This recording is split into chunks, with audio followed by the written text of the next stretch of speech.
You are not comfortable. You are familiar, and there is a difference, a massive life-changing difference, that almost nobody ever explains. Comfortable means you are okay. Familiar means your nervous system knows what to expect. And your nervous system, your ancient, survival-obsessed, threat-detecting nervous system, will choose familiar pain over unfamiliar possibility every single time. Every single time. This is why you stay in jobs that are slowly killing you. This is why you stay in financial situations that you know are wrong, that you have known for years are wrong and still cannot seem to leave. Not because you are weak, not because you do not want better. Because your nervous system has confused familiar with safe.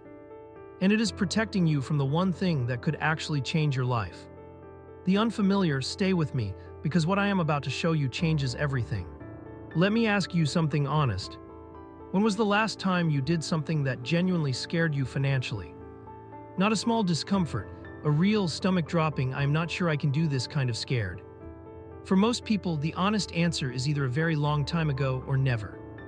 And that answer, that long stretch of financial sameness, is not stability.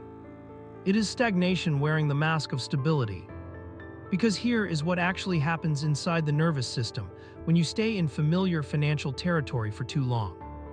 The brain stops generating the neural pathways associated with growth, literally.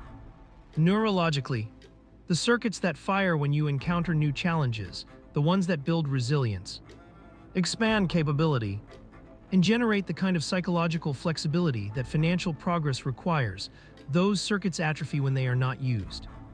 Like muscles that have not been challenged, like a language you once spoke but stopped practicing. The capacity does not disappear overnight, but it weakens. And as it weakens, the threshold for what feels threatening gets lower. Things that would once have felt like manageable challenges begin to feel genuinely dangerous. And the familiar, however painful, however limiting, becomes not just comfortable but necessary. A fortress, the only place where the nervous system can finally stop scanning for threat. This is the real comfort zone, not a place of ease. A place of exhausted vigilance that has finally, temporarily, stopped sounding the alarm. And the financial cost of staying there, of organizing your entire life around the avoidance of that alarm, is enormous. Let me introduce you to a concept called the window of optimal arousal. Psychologists also call it the growth zone. It is the neurological state in which the brain is engaged enough to learn, challenged enough to build new capacity, but not so overwhelmed that it retreats into survival mode. Think of it as the space between boredom and panic. Boredom, complete familiarity, produces no growth. The brain is not engaged. No new pathways form, no capacity develops. Panic, complete overwhelm, also produces no growth. The brain is in survival mode, learning shuts down, creativity disappears. All resources are redirected toward immediate threat response. The growth zone lives between those two states. In the space where the challenge is real, where the outcome is uncertain, where the nervous system is activated but not overwhelmed. And here is the financially critical insight. Every meaningful financial advance requires entering that space. Every salary negotiation, every investment, every business decision. Every conversation about money that needed to happen but felt too uncomfortable to have. All of it requires temporarily leaving the familiar, entering the uncertain, tolerating the discomfort of not knowing the outcome, long enough for something new to become possible. And the people who build financial lives they are genuinely proud of are not people who are fearless. They are people who have developed a higher tolerance for that discomfort, who have practiced entering the growth zone often enough that it has stopped feeling like a threat and started feeling like the place where real life happens. Let me tell you about a man named Aaron. Aaron is 33 years old. By every external measure, his life is stable, steady job, stable income. No dramatic crises, but Aaron has not taken a real financial risk in 7 years. Has not asked for a raise since he was hired, has not invested anything beyond the minimum his employer matches. Has not started the business he has been thinking about since he was 26. When Aaron talks about why, when he is honest, he does not say he is afraid. He says it just never feels like the right time. The circumstances are never quite right. There is always a reason to wait. And the waiting has become so habitual, so automatic, so deeply woven into how he relates to financial opportunity that he no longer experiences it as avoidance. He experiences it as wisdom, as patience, as being careful. But what Aaron is actually doing, what his nervous system has been doing for 7 years is protecting him from the growth zone. Keeping him in the familiar, not because the familiar is safe, but because it is known. And the known, however limiting, has stopped triggering the alarm. Aaron is not lazy, Aaron is not unambitious. Aaron has a nervous system that learned, somewhere in its history, that uncertainty is dangerous, and that the surest way to avoid danger is to avoid the unfamiliar. And that learning, however outdated, however costly, has been running his financial life for 7 years. Without him knowing, without him choosing, without him ever being told that what felt like patience was actually a program. So what does it actually take to expand the familiar, to push the edges of what feels safe, without tipping into the overwhelm that shuts the brain down? This is one of the most practical questions in all of personal finance psychology. And the answer is more specific than most people expect. It is not about courage. It is not about motivation, it is about graduated exposure. Let me explain. The nervous system does not update its threat assessments through logic or intention. It updates them through experience. Specifically, through repeated experiences of entering uncomfortable territory and surviving. Not thriving, not succeeding, simply surviving. Experiencing the discomfort, the uncertainty, the fear, the unfamiliarity, and coming through it intact. Each time that happens, each time the nervous system enters the growth zone and does not get destroyed, the threat assessment updates. The zone of familiar expands. What was once terrifying becomes merely uncomfortable. What was merely uncomfortable becomes manageable. What was manageable becomes the new baseline. The new familiar. This process is called systematic desensitization in clinical psychology. And it is the most reliably effective method known for expanding a human being's capacity to tolerate uncertainty and challenge.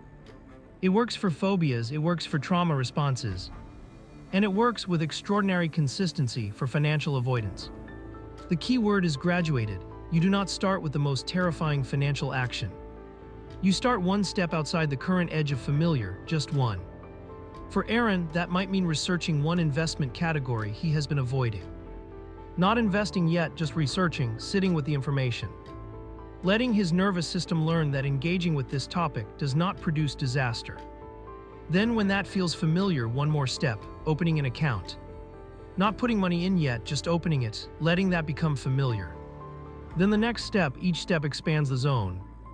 Each step gives the nervous system new evidence that the unfamiliar is survivable.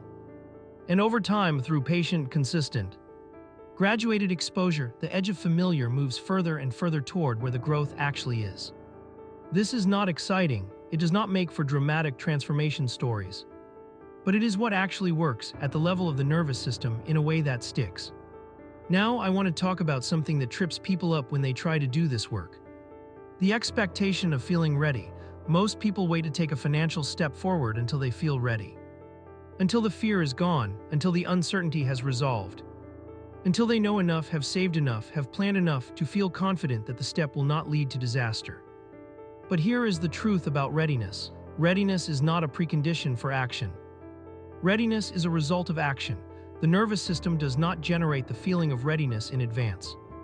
It generates it in retrospect, after you have taken the step, survived it, and updated its threat assessment accordingly. Waiting to feel ready before taking the step is like waiting to feel warm before lighting the fire. It reverses the causality. The warmth comes from the fire. The readiness comes from the action, not before or after. This means that every time you wait, every time you tell yourself you will do it when the time is right. When you know more, when you feel more confident, you are waiting for something that can only be generated by doing the thing you are waiting to feel ready for. It is a loop with no exit except through action, imperfect action. Uncomfortable action. Action taken before you feel ready, because feeling ready is not how this works. The third thing I want to address is the social dimension of the familiar. Because the familiar is not just an internal psychological state.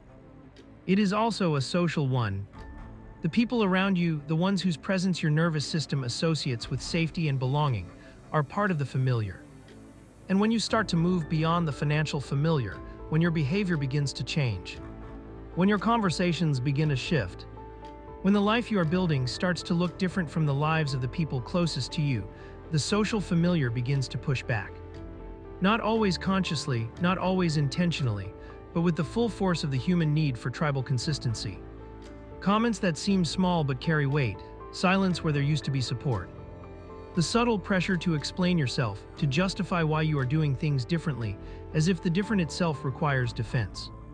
This social pressure is one of the most powerful forces keeping people in the familiar. Because the nervous system does not distinguish between financial threat and social threat. Both activate the same alarm, both feel like danger. And for many people, the prospect of social discomfort is more immediately threatening than the prospect of financial stagnation. Navigating this requires something that is not talked about enough in financial content. It requires the capacity to hold your own sense of direction, to stay connected to where you are going in the face of an environment that is pulling toward the familiar.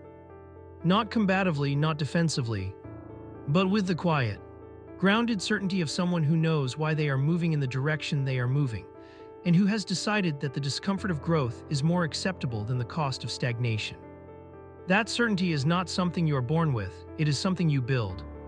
Through the repeated experience of choosing the growth zone, choosing the discomfort, and discovering, again and again, that it did not break you. Here is what I want you to take from this video. Your comfort zone is not comfortable. It is familiar, and the familiar, however painful, however limiting, will always feel safer than the unfamiliar that could change your life. That feeling is not the truth. It is the nervous system doing its job, protecting you from threat, and calling everything unfamiliar a threat because that is what it was designed to do. Your job is not to eliminate that feeling. Your job is to learn to act in spite of it. To take one step outside the familiar, then survive it, then take another. Not because it feels good, because that is how the zone expands. That is how the familiar shifts. That is how people who were never supposed to build wealth, who came from places where the familiar was scarcity, build something different. One uncomfortable, uncertain growth zone step at a time. If this video shifted something, if it named the thing that has been keeping you in the familiar under the disguise of safety, comment the word expand below. As a declaration that you are done confusing familiar with safe. That you are ready imperfectly, uncomfortably, one step at a time to expand. Hit the like button, because this conversation deserves to reach every person who has been waiting to feel ready. And subscribe, because this is what we do here. We go to the places that most content is afraid to go. We name the programs that were never supposed to be seen. And we give you the tools to finally move. The familiar ends where the real life begins. Take the step.